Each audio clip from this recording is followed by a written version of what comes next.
We have overused the word black because black tells you how you look, but it don't tell you who you are.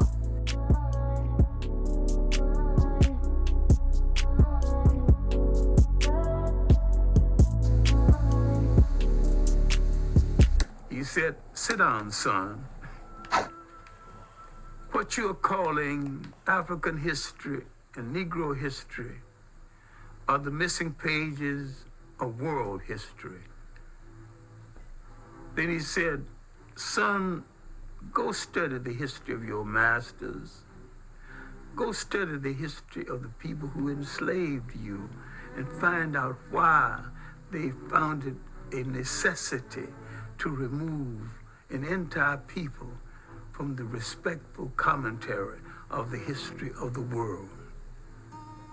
Well, my earliest impressions of them was a people in power who intended to stay in power. And I began to wonder why they had so much and other people had so little, and why everybody I knew worked harder than they. Who made this arrangement? I studied European history and world history. Now, when I went back to Schomburg with some knowledge of background of European history, now he began to show me how to study African history. Arthur Schomburg taught me the interrelationship of African history to world history. Willis N. Huggins of the Old Harlem History Club taught me the political meaning of history. And from the lectures of William Leo Hansberry of Howard University, I learned the philosophical meaning of history.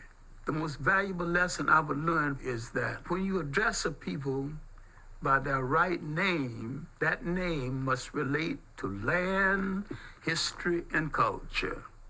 All people go back to the geography of their original origin and identifies themselves, no matter where they live on the face of the earth. We have overused the word black because black tells you how you look, but it don't tell you who you are. You can call an Italian white, but that don't tell you anything about him. We are the only people who seem to have lost that all essential trait